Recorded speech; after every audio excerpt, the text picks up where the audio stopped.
नमस्कार दोस्तों, जय हिंद दोस्तों कैसे हैं आप लोग। इसमें हम लूसेंट का इतिहास डिस्कस कर रहे हैं दोस्तों। ये लेक्चर नंबर 3 है। तो हम डिस्कस कर रहे थे प्राचीन भारतीय इतिहास के स्रोत। तो प्राचीन भारतीय इतिहास के विषय में जानकारी हमको 4 स्रोतों से मिली थी। एक तो धर्म ग्रंथ था, दूसरा ऐतिहासिक ग्रंथ था। तो धर्म ग्रंथ और ऐतिहासिक ग्रंथ से मिलने वाली जानकारी को हमने डिस्कस कर चुके हैं दोस्तों। 2 लेक्चर बन चुके हैं, देख लेना, मेरे चैनल में प्लेलिस्ट बनी हुई है। इस लेक्चर में हम विदेशी यात्रियों से मिलने वाली जानकारी डिस्कस करेंगे। जो भारत में ऐतिहासिक ग्रंथ और धर्म ग्रंथ हमने डिस्कस कर लिए, उनसे हमको जानकारी मिली। अब जो विदेशी यात्री भारत आए थे, वो समय समय पर किसी राज दरबार में आए थे और उन्होंने ग्रंथ लिखे, बुक लिखी, उससे हमको जानकारी मिले, उसे ही हम विदेशियों का विवरण कहते हैं। तो विदेशी यात्रियों से मिलने वाली जानकारी हम डिस्कस कर रहे हैं। तो सबसे पहले उसमें भी डिस्कस करेंगे, यूनानी रोमन लेखक आए हैं दोस्तों। यूनानी रोमन लेखक है ना, यूनानी रोमन लेखक आए थे, उनको डिस्कस करते हैं। तो दोस्तों सबसे प्राचीन भारत में सबसे पहले ईरानी आए, याद रखना है। प्राचीन भारत में सबसे पहले कौन आए पूछेगा तो ईरानी आए थे। सबसे पहले ईरान आया था, यानी ईरानी आए थे। तो ईरानी में भी देखो यहां पे कौन से एक लेखक का नाम आता है, टेसियस। इसको इंग्लिश में टे सी साइलेंट है, टेसियस लिखते हैं, टेसियस है ना। टेसियस आया दोस्तों, टेसियस कौन था तो यह ईरान का राज्यवैद्य था। ईरान का राज्यवैद्य था। भारत के संबंध में इसका विवरण आश्चर्यजनक कहानियों से परिपूर्ण है। भारत के संबंध में इसका विवरण आश्चर्यजनक कहानियों से परिपूर्ण होने के कारण अविश्वसनीय है दोस्तों, अविश्वसनीय है। तो अपने को तो इतना याद रखना है, ये कौन था करके क्वेश्चन आ सकता है। तो ईरान का राज्यवैद्य था टेसियस, ईरान का राज्यवैद्य था, तो इसका नाम एक याद रखना है। इसके बाद बात करते हैं अपन हेरोडोटस की। इसके बाद बात करेंगे दोस्तों हेरोडोटस। इसे इतिहास का पिता कहा जाता है। डायरेक्ट क्वेश्चन आएगा, इतिहास का पिता किसे कहा जाता है, तो हेरोडोटस को इतिहास का पिता कहा जाता है। इसने अपनी पुस्तक हिस्टोरिका, इसकी पुस्तक का नाम पूछा जा सकता है हिस्टोरिका। इसने अपनी पुस्तक हिस्टोरिका लिखी है ना। हेरोडोटस को इतिहास का पिता कहा जाता है, इसकी पुस्तक हिस्टोरिका है। इसकी पुस्तक क्या है, हिस्टोरिका है। पूछा जा सकता है हिस्टोरिका पुस्तक किसकी है। इसमें 5वीं शताब्दी ईसा पूर्व के भारत और फरास, ईरान का पुराना नाम फरास था दोस्तों, ईरान का पुराना नाम फरास था। तो भारत और फरास के संबंध का वर्णन है, भारत और फरास के संबंध का वर्णन है, परंतु इसका विवरण भी अनुश्रुतियों एवं अफवाहों पर आधारित है। परंतु इसका विवरण भी अनुश्रुतियों एवं अफवाहों पर आधारित है। लेकिन अपने को इतना तो याद रखना है, काम की बातें, इतिहास का पिता किसे कहा जाता है, हेरोडोटस को, क्योंकि इसने ही सबसे पहले है ना इतिहास को क्रमबद्ध तरीके से जमाया था, इसीलिए इसे इतिहास का पिता कहा जाता है, हेरोडोटस को। इसकी पुस्तक का नाम याद रखना है, हिस्टोरिका है ना, हिस्टोरिका। बात करेंगे सिकंदर दोस्तों। सिकंदर के साथ आने वाले लेखक, तो सिकंदर का आक्रमण हुआ और सिकंदर भारत आया था, तो उसके साथ 3 लेखक आए थे। एक का नाम था निर्याकस, लेखक का नाम था निर्याकस। दूसरे का नाम था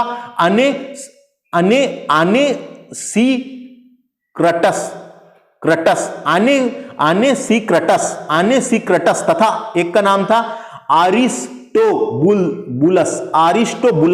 ये 3 लेखक आए थे दोस्तों, के विवरण अधिक प्रमाण एवं विश्वसनीय है। इनके विवरण अधिक प्रामाणिक एवं विश्वसनीय है, हम विश्वास कर सकते हैं। तो क्वेश्चन यहां से ये बन सकता है कि इनमें से कौन सिकंदर का लेखक नहीं था, यह सिकंदर के साथ भारत नहीं आया था। तो इन तीनों के नाम याद रखना, ये निगेटिव क्वेश्चन यहां से बनाते आ रहा है और बनेगा भी आगे, है ना। तो सिकंदर के साथ आने वाले लेखक में निर्याकस का नाम आता है, अनेसिक्रटस का नाम आता है, आरिस्टोबुलस का नाम आता है। तो 3 आए थे। क्वेश्चन ऐसा आ सकता है इनमें से कौन नहीं आया था साथ में, इसलिए तीनों का नाम याद रखना है। इसके बारे में अपन आगे पढ़ेंगे, सिकंदर के बारे में। बात करते हैं मेगास्थनीज की दोस्तों। मेगास्थनीज यह सेलुकट निकेटस का राजदूत था। कौन था ये, यह सेलुकस निकेटर का राजदूत था। सेलुकर निकेटस कौन था दोस्तों, तो सेलुकर निकेटर सिकंदर का सेनापति था। और सिकंदर की मृत्यु के पश्चात वो भारत के भारत के विजित क्षेत्रों पर उसका उत्तराधिकार हो गया था। भारत के जीते हुए क्षेत्रों पर उसका उत्तराधिकार हो गया था, उत्तराधिकार बन गया था वहां सेल्यूकट निकेटस। तो मेगास्थनीज जो था यहां का राजा बन गया, है ना, उत्तराधिकार कर लिया जो सिकंदर ने जो एरिया को जीता था। तो मेगास्थनीज सेल्यूकस निकेटस का राजदूत था जो चंद्रगुप्त मौर्य के दरबार में आया था। मौर्य वंश का संस्थापक चंद्रगुप्त मौर्य था, तो मौर्य वंश के संस्थापक चंद्रगुप्त मौर्य के दरबार में आया था और उसने अपनी पुस्तक इंडिका में मौर्य युगीन समाज एवं संस्कृति के विषय में जानकारी लिखी है। क्वेश्चन आता है मेगास्थनीज की पुस्तक का नाम क्या था? तो मेगास्थनीज की पुस्तक का नाम इंडिका है। इसमें मौर्य युगीन समाज एवं संस्कृति के विषय में जानकारी मिलती है। मौर्य युगीन समाज एवं संस्कृति के विषय में जानकारी मिलती है। तो यहां से यही क्वेश्चन आता है मेगास्थनीज के बारे में। यह यूनानी शासक सेल्यूकस निकेटस का राजदूत था जो चंद्रगुप्त मौर्य के दरबार में आया था। इसकी प्रसिद्ध रचना या पुस्तक इंडिका है जिसमें मौर्य साम्राज्य की जानकारी मिलती है। यह भारत आने वाला प्रथम विदेशी यात्री था। क्वेश्चन आता है यह भारत आने वाला प्रथम विदेशी यात्री पूछेगा तो मेगास्थनीज। भारत आने वाला प्रथम विदेशी यात्री मेगास्थनीज था, याद रखना है, मेगास्थनीज था, ये क्वेश्चन आएगा, है ना। इससे इतना ही, आगे चलते हैं अपन डाइमैक्स की बात करते हैं। डाइमैक्स यह सीरिया नरेश आंतियोकस का राजदूत था। सीरिया नरेश आंतियोकस का राजदूत था जो बिंबसार के राज दरबार में आया था। चंद्रगुप्त मौर्य का पुत्र था बिंबसार, तो बिंबसार के दरबार में आया था। इसका विवरण भी मौर्य युगीन से संबंधित है, मौर्यकालीन समाज से संबंधित है, मौर्य युग से संबंधित है। तो डाइमैक्स से आपको इतना ही याद रखना है, सीरिया नरेश आंतियोकस का राजदूत था जो बिंबसार के दरबार में आया था। इसका विवरण भी मौर्य युग से संबंधित है, इतना याद रखना। डाइमैक्स सब नाम याद रखना है, कोई भी क्वेश्चन आ सकते हैं। डायोनीसियस अगला नाम आता है लेखक का डायोनीसियस। यहां मिस्र नरेश टालमी डेलपस का राजदूत था जो अशोक के दरबार में आया था और अशोक बिंबसार का पुत्र था। तो अशोक के दरबार में ये आया था। ऐसे क्वेश्चन आते हैं कौन आया क्या आया, इसलिए याद रखना है दोस्तों, है ना। तो डायोनीसियस अशोक के दरबार में आया था। यह मिस्र नरेश टालमी डेलपस का राजदूत था। इतना याद रखिए, किसके दरबार में आया था? अशोक के दरबार में आया था, यह याद रखना है। किसके दरबार में? अशोक के दरबार में। बात करेंगे टालमी की। यह दूसरी शताब्दी में आया था दोस्तों। टालमी दूसरी शताब्दी में भारत आया और इसने भारत का भूगोल नामक किताब लिखी है। पूछा जाता है भारत का भूगोल नामक किताब किसने लिखी है? टालमी ने, जिससे हमको भारत से रिलेटेड जानकारी प्राप्त होती है। टालमी भारत का भूगोल दूसरी शताब्दी में आया और भारत का भूगोल नामक किताब लिखी है, याद रखना है। टालमी इंपॉर्टेंट है, ये दूसरी शताब्दी में भारत आया था और इसने भारत का भूगोल नामक किताब लिखी है। डायरेक्ट पूछ लिया जाता है भारत का भूगोल नामक किताब किसने लिखी है? टालमी ने लिखी, याद रखना है। इसके अलावा अगले हैं फिर प्लिनी इंपॉर्टेंट है। प्लिनी एक लेखक रहे हैं। प्लिनी से क्वेश्चन आता है दोस्तों।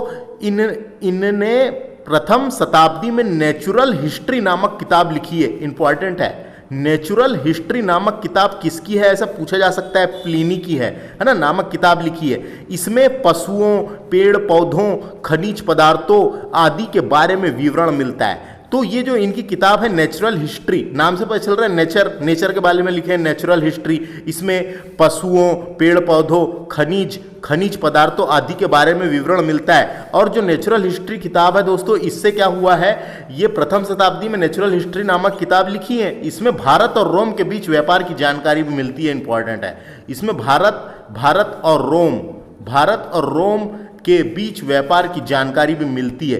तो प्लिनी की किताब है नेचुरल हिस्ट्री, इंपॉर्टेंट है। अगला है Periplus of the Erythraean sea. Periplus of the Erythraean sea, इस पुस्तक के लेखक के बारे में जानकारी नहीं है दोस्तों। इस पुस्तक के लेखक के बारे में जानकारी नहीं है। यह लेखक करीब 80 ईस्वी में हिंद महासागर की यात्रा में आया था। 80 ईस्वी में हिंद महासागर की यात्रा में आया था। इसने उस समय के भारत के बंदरगाह तथा व्यापारिक वस्तुओं के बारे में जानकारी दी है ना। तो इस पुस्तक से हमें उस समय के भारत के बंदरगाहों तथा व्यापारिक वस्तुओं के बारे में जानकारी दी गई है, व्यापारिक वस्तुओं के बारे में जानकारी दी गई है। तो ये थे दोस्तों यूनानी और रोमन लेखक जो आए थे। हमने पढ़े यहाँ से यूनानी और रोमन लेखक में किस किस का, टेसियस का नाम आया, हेरोडोटस का नाम आया, है ना। तो ये इनके बारे में याद रखना है जो काम की जानकारी बताया। अब बात करते हैं जो चीनी यात्री, तो चीनी यात्री की बात कर लेते हैं। कौन सा चीनी यात्री पहले आया बाद में आया, इनका क्रम भी पता होना अपने को, क्रम भी कभी कभी बड़ी परीक्षाओं में पूछ लिया जाता है। तो चीनी यात्री भी आए हैं समय समय पर, है ना। भारत आने वाले चीनी यात्री, तो सबसे पहले नाम आता है दोस्तों फाहियान का। फाहियान, यह भारत आने वाला प्रथम चीनी यात्री था। डायरेक्ट क्वेश्चन आता है, यह भारत आने वाला प्रथम चीनी यात्री था, नाम याद रखना है, जो 399 ईस्वी में भारत आया। 399 ईस्वी में भारत आया और 414 ईस्वी तक भारत में रहा दोस्तों। 414 ईस्वी तक भारत में रहा, यानी कि लगभग 14-15 साल या 14 साल भारत में रहा। देखो लूसेंट में 14 साल लिखा है, 14 साल भारत में रहा। यह चंद्रगुप्त द्वितीय विक्रमादित्य, जो चंद्रगुप्त द्वितीय था दोस्तों, है ना, गुप्त वंश का शासक चंद्रगुप्त द्वितीय विक्रमादित्य के दरबार में फाहियान आया था। यह हिंदूकुश पर्वत से होते हुए भारत आया था। ये हिंदूकुश पर्वत जो है, हिंदूकुश पर्वत से होते हुए भारत आया था और गिलगिस्तान बाल्टिस्तान में किच्चा गया। सबसे पहले गिलगिस्तान बाल्गिस्तान में किच्चा गया। किच्चा सबसे पहले किच्चा गया दोस्तों, और फिर श्रीलंका होते हुए वापस चीन चला गया, और फिर श्रीलंका होते हुए वापस चीन चला गया दोस्तों, है ना। फाहियान ने मध्य प्रदेश के समाज एवं संस्कृति के बारे में वर्णित किया है। उसने बताया है कि मध्य प्रदेश की जनता को सुखी और समृद्ध बताया है। फाहियान ने मध्य प्रदेश की जलवायु को विश्व की सर्वश्रेष्ठ जलवायु भी कहा है दोस्तों, विश्व की सर्वश्रेष्ठ जलवायु भी कहा है। फाहियान भारत आने वाला पहला चीनी यात्री था। तो अब मैं बुक से यहाँ पे पढ़ के बताता हूँ, जो भी जानकारी मुझे थी वो मैंने बताया। चीनी यात्री गुप्त नरेश, गुप्त वंश का शासक रहा है गुप्त नरेश चंद्रगुप्त द्वितीय, जिसे विक्रमादित्य कहा जाता था, उसके दरबार में आया था। इसने अपने विवरण में मध्य प्रदेश के समाज एवं संस्कृति के बारे में वर्णित किया है। इसने मध्य प्रदेश की जनता को सुखी एवं समृद्ध बताया है। 14 वर्ष तक भारत में रहा दोस्तों ये, और मध्य प्रदेश की जलवायु को विश्व की सर्वश्रेष्ठ जलवायु कहा है। भारत आने वाला पहला चीनी यात्री फाहियान था। दूसरे नंबर का कौन था? दूसरे नंबर का था फाहियान के बाद सयुग्न चीनी यात्री भारत आया था दोस्तों। क्रम भी याद रखना है, फाहियान पहले फिर सयुग्न, क्रम भी याद रखें। यह 518 में भारत आया था। सन याद रखना है, 518 ईस्वी में भारत आया था। वैसे ही फाहियान कब आया था? तो फाहियान आया था 399 ईस्वी में आया था, है ना। तो संयुग्न यह 518 में भारत आया। इसने अपने 3 वर्षों की यात्रा में बौद्ध धर्म की प्राप्तियां एकत्रित की थी। बौद्ध धर्म की प्राप्तियां एकत्रित की थी, है ना, इतना याद रखना है। उसके बाद आता है हेनसांग चीनी यात्री। तो सबसे पहले फाहियान आया, फिर संयुग्न आया, फिर हेनसांग आया। तो हेनसांग जो है ये हर्षवर्धन के शासनकाल में भारत आया था। इंपॉर्टेंट है, हेनसांग से क्या क्या क्वेश्चन बनते हैं। तो हेनसांग जो है, ये हेनसांग 630 ईस्वी में भारत आया। इसने नालंदा विश्वविद्यालय में शिक्षा ग्रहण की थी। इसका मुख्य उद्देश्य बौद्ध धर्म के बारे में जानना था। यह हर्षवर्धन के दरबार में आया था और इसी के प्रभाव में आकर हर्षवर्धन ने बौद्ध धर्म को अपनाया था। इसका भ्रमण वृत्तांत, जो घूमने फिरने वाली चीज है, इसका भ्रमण वृत्तांत सी यू की के नाम से जाना जाता है। सी यू की के नाम से प्रसिद्ध है। सी यू की के नाम से प्रसिद्ध है, इसको याद रखना है। सी यू और की, ये पूछा जाता है सी यू की किसका है? सी यू की के नाम से प्रसिद्ध है। तो इतना ही है दोस्तों इसके बारे में। यहां से मैं एक बार और पढ़ के बता देता हूं। हर्षवर्धन के शासनकाल में भारत आया था। हेनसांग 629 ईस्वी, कई जगह 630 लिखा है, कई जगह 629 ईस्वी में चीन से भारतवर्ष के लिए प्रस्थान किया था, है ना। चीन से भारतवर्ष के लिए प्रस्थान किया था इतने में, और 630 ईस्वी में भारत आया था, प्रस्थान किया था। लगभग 1 वर्ष की यात्रा के बाद सर्वप्रथम यह भारतीय राज्य कापीसा पहुंचा। ये इंपॉर्टेंट है, पूछा जा सकता है। हेनसांग सबसे पहले भारतीय राज्य कहां पहुंचा था? कापीसा पहुंचा, और भारत में 15 वर्ष तक ठहरकर 645 ईस्वी में चीन लौट गया। 645 ईस्वी में चीन लौट गया। यह बिहार के नालंदा विश्वविद्यालय, यह बिहार में नालंदा जिला स्थित नालंदा विश्वविद्यालय में अध्ययन करने तथा भारत में बौद्ध ग्रंथों को एकत्रित कर ले जाने के लिए आया था। यानी बौद्ध ग्रंथों को एकत्रित करके ले जाने के लिए आया था। इसका भ्रमण वृत्तांत CUK नाम से प्रसिद्ध है, जिसमें 138 देशों का विवरण मिलता है। इसमें हर्षकालीन समाज, धर्म, राजनीति के बारे में वर्णन किया गया है। इसके अनुसार सिंध का राजा क्षुद्र था, याद रखना है। इसके अनुसार सिंध का राजा क्षुद्र था। हेनसांग ने बुद्ध की प्रतिमा के साथ साथ सूर्य और शिव की प्रतिमा का भी पूजन किया था। सूर्य और शिव की प्रतिमा का भी पूजन किया था। हेनसांग के अध्ययन के समय नालंदा विश्वविद्यालय के कुलपति आचार्य शीलभद्र थे। आचार्य शीलभद्र थे, यह नाम याद रखना है इनका, आचार्य शीलभद्र थे। यह विश्वविद्यालय बौद्ध दर्शन के लिए प्रसिद्ध था। जो नालंदा विश्वविद्यालय बौद्ध दर्शन के लिए प्रसिद्ध था। तो समझ में आ गया दोस्तों, हेनसांग से इतना ही। और एक चीज याद रखना है जो मैं आगे भी बताऊंगा, इसी के समय पांचवी बौद्ध संगति, इसी के समय जो है पांचवी बौद्ध संगति बर्मा के राजा मिंडन के संरक्षण में हुआ था, जिसका अध्यक्ष हेनसांग को बनाया गया था। पांचवी बौद्ध संगति का अध्यक्ष हेनसांग को बनाया गया था। इसकी पुस्तक का नाम यही है, CUK, है ना। इसकी पुस्तक का नाम CUK है। और हेनसांग द्वारा एक और पुस्तक रचित की गई है, उसका नाम है the records of the western world, जिसमें भारत की यात्रा का वर्णन मिलता है। क्या नाम है बुक का? The record of the western world, है ना। The record of the western world, CUK को ही बोला गया है दोस्तों, the record of the western world, है ना। तो हेनसांग से इतना ही। आगे बात करते हैं अब। इसके बाद चीनी यात्री इतिज्ंग, क्या नाम है उसका? इतिज्ंग आया दोस्तों, है ना। ये कब आया था? ये 675 ईस्वी में भारत आया। इंपॉर्टेंट है, ये 7वीं शताब्दी के अंत में भारत आया। इसने अपने विवरण में नालंदा विश्वविद्यालय, विक्रम विश्वविद्यालय तथा अपने समय में भारत का वर्णन किया है।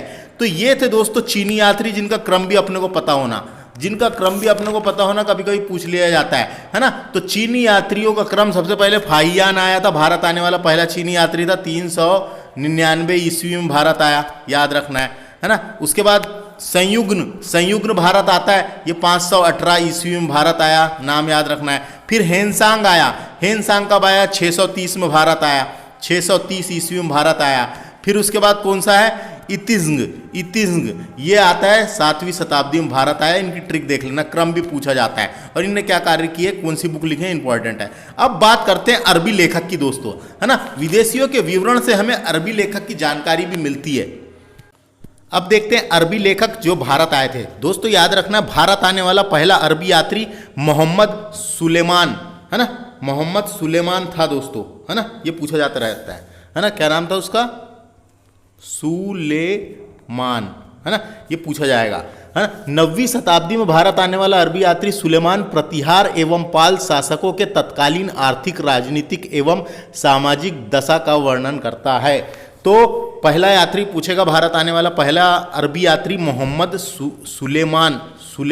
सुलेमान था। अब बात करते हैं अरबी यात्री, तो यानी वो भी अरबी था। अब ये बात करते हैं अल बरूनी की। अल बरूनी, इसका वास्तविक नाम अबू रिहान था दोस्तों। इसका वास्तविक नाम क्या था? अबू रिहान था। इसका वास्तविक नाम अबू रिहान था। यह मोहम्मद गजनवी के साथ भारत आया था। इसने किताब उल हिंद या तहकीक ए हिंद, उसे ही भारत की खोज नामक किताब कहा जाता है। भारत की खोज नामक किताब लिखी है। इस किताब को 11वीं शताब्दी में भारतीय समाज का दर्पण भी कहा जाता है। भारतीय समाज का दर्पण भी कहा जाता है, क्योंकि बहुत सारी जानकारी हमको मिली है। यहाँ महमूद गजनवी के साथ भारत आया था। अलबरूनी ख्वारिज्म या खीव आधुनिक तुर्कमेनिस्तान का रहने वाला था। ये कहाँ का रहने वाला था? तो ये ख्वारिज्म या खीव आधुनिक तुर्कमेनिस्तान का रहने वाला था। अरबी में लिखी गई कृति किताब उल हिंद, याद रखना कौन सी भाषा में लिखी गई थी, अरबी में। अरबी में लिखी गई कृति किताब उल हिंद, उसी का नाम है तहकीक ए हिंद, उसी को हिंदी में बोलते हैं भारत की खोज। आज भी इतिहासकारों के लिए एक महत्वपूर्ण स्रोत है। यह एक विस्तृत ग्रंथ है जो धर्म एवं दर्शन, त्योहारों, खगोल विज्ञान, कीमिया, रीति रिवाज तथा प्रथाओं, सामाजिक जीवन, भारतौल, मापन विधि, मूर्तिकला, कानून, मापतंत्र विज्ञान आदि विषयों के आधार पर 80 अध्यायों में विभाजित है दोस्तों। कितने? 80 अध्यायों में विभाजित है। इसमें राजपूतकालीन समाज, धर्म, रीति रिवाज, राजनीति आदि पर सुंदर प्रकाश डाला गया है। इसीलिए इसे दर्पण भी कहा जाता है ना। इसीलिए इसे आधुनिक भारत का स्टार्टिंग का दर्पण भी कहा जाता है, 11वीं शताब्दी का दर्पण भी कहा जाता है। तो अल बरूनी से इतनी चीजें याद रखना है जो मैंने बताया, यहाँ जो लिखा हुआ है। क्वेश्चन पूछेगा, किताब का नाम पूछा जा सकता है, ये किसके साथ आया था, पूरी चीज याद रखो। बात करते हैं इसके बाद, तो ये मोहम्मद गजनवी के साथ ही 2-3 राइटर और साथ में आए थे, तो उनको भी देख लेते हैं। तो अल बरूनी आया था दोस्तों मोहम्मद गजनवी के साथ। महमूद गजनवी बोलते हैं उसको, या महमूद गजनी बोलते हैं। तो इसके साथ एक और आया था फिरदौसी, इसके बारे में भी याद रखना है। फिरदौसी यह भी मोहम्मद गजनवी के साथ भारत आया था। इसने शाहनामा नामक किताब लिखी है। शाहनामा नामक किताब लिखी है दोस्तों, याद रखना है। शाहनामा नामक किताब लिखी है फिरदौसी ने। शाहनामा नामक किताब फिरदौसी ने लिखी है, इतना पूछा जा सकता है बस। उसके बाद इसके साथ ही एक आया था उत्वी भी आया है इसके साथ, उत्वी। ये भी मोहम्मद गजनवी के साथ भारत आया था। इसने तारीख ए यामिनी नामक किताब लिखी है। तारीख ए यामिनी है ना, तारीख ए यामिनी नामक किताब लिखी है। फारसी ग्रंथ है ये दोस्तों, एक प्रकार का है, फारसी ग्रंथ है नामक किताब लिखी है, जिसमें गजनी के बूथ सिकन की उत्पत्ति है ना, उत्पत्ति के बारे में, बूथ सिकन अर्थात मंदिर और किलों को तोड़ फोड़ करने वालों के बारे में बताया गया कि उसने कौन सी मंदिरों को तोड़ा था, है ना, तोड़ फोड़ करता था, उसके बारे में बताया गया इस किताब में, तारीख ए यामिनी में। हाँ, इतना याद रखना है। उसके बाद अपन यहीं चलते हैं। अब आता है कौन? Ibn Battuta. अब आता है इब्न बतूता। कहाँ गया ये इब्न बतूता? दोस्तों मोरक्को यात्री था ये इब्न बतूता। एक मोरक्को यात्री था जिसको घूमने फिरने का मस्त शौक था। इसके द्वारा अरबी भाषा में लिखा गया यात्रा वृत्तांत, जिसे रेहेला कहा जाता है। क्वेश्चन आता है रेहेला किसका ग्रंथ है, तो ये इब्न बतूता का ग्रंथ है। 14वीं शताब्दी में भारतीय उपमहाद्वीप के सामाजिक एवं सांस्कृतिक जीवन के विषय में बहुत सी प्रचुर तथा सबसे रोचक का जानकारी देता है इसकी किताब। 1333 ईस्वी में दिल्ली पहुंचा ये, और दिल्ली में किसका, तुगलक वंश का शासन था। तुगलक में भी कौन, मोहम्मद बिन तुगलक, है ना। तो दिल्ली पहुंचकर जिसकी विदाता से प्रभावित होकर मोहम्मद बिन तुगलक ने उसे दिल्ली का काजी का मतलब होता था न्यायाधीश, नियुक्त किया था। दिल्ली का काजी यानी न्यायाधीश बनाया था, याद रखना है। किसने बनाया था? MBT यानी मोहम्मद बिन तुगलक ने, तुगलक वंश का शासक ने। 1333, ये सन भी इंपॉर्टेंट है, 1333। इसकी किताब का नाम क्या है? रेहला। मोरक्को यात्री था इब्न बतूता, जो था मोरक्को यात्री था। इतनी चीजें याद रखना है, यहां से खत्म। अन्य लेखक की बात करते हैं और कौन से अन्य लेखक आए थे। उसके बाद देखिए अन्य लेखक में आता है तारानाथ का नाम। तारानाथ ये एक तिब्बती लेखक था दोस्तों, ये तिब्बती लेखक था। इसने कंगयूर और तंगयूर नामक ग्रंथ की रचना की है। 2 है इंपॉर्टेंट इसकी, तंगयूर और कंगयूर नामक ग्रंथ की रचना की है। भारतीय इतिहास के बारे में जानकारी मिलती है हमको इस ग्रंथ से। तो तारानाथ तिब्बती लेखक था, पूछा जा सकता है। मार्को पोलो को देखना है। मार्को पोलो यह 13वीं शताब्दी के अंत में पांड्यास देश की यात्रा में आया था। जो दक्षिण में पांड्यास देश की यात्रा में आया था, इसका विवरण पांड्यास इतिहास के अध्ययन के लिए उपयोगी है। पांड्यास इतिहास के अध्ययन के लिए उपयोगी है। तो मार्को पोलो याद रखना है, कौन सी शताब्दी में आया और किसके शासन? पांड्यास देश की यात्रा में आया था। पांड्यास देश की यात्रा में आया था। इस तरीके से हमारा ये वाला टॉपिक बिल्कुल कंप्लीट होता है। नेक्स्ट लेक्चर में आगे का डिस्कस करेंगे। इस लेक्चर में हमने क्या डिस्कस किए? विदेशी यात्रियों से मिलने वाली जानकारी डिस्कस की है दोस्तों, है ना। भारत आने वाला पहला विदेशी यात्री पूछेगा तो मेगास्थनीज था, याद रखना है। है ना, मेगास्थनीज। भारत आने वाला पहला चीनी यात्री फाहियान था, और भारत आने वाला पहला अरबी यात्री मोहम्मद सुलेमान था, इतना याद रखें। तो और ये मोरक्को देश का था दोस्तों, इब्न बतूता मोरक्को यात्री मोरक्को देश का था। अफ्रीका के उत्तर में एक देश है मोरक्को, वहाँ का यात्री था, घूमने फिरने का बम शौक था इसको, इसने रहेला लिखा है। तो इस तरीके से मिलते हैं नेक्स्ट लेक्चर में। Thanks for watching. यह लेक्चर मेरे द्वारा डिस्कस किया जा रहा था। My name is Vikram Khandelkar. Lecture पसंद आएगा तो ऐसे ही करके कमेंट करें, मैं जल्दी जल्दी लेक्चर बनाऊंगा। धन्यवाद।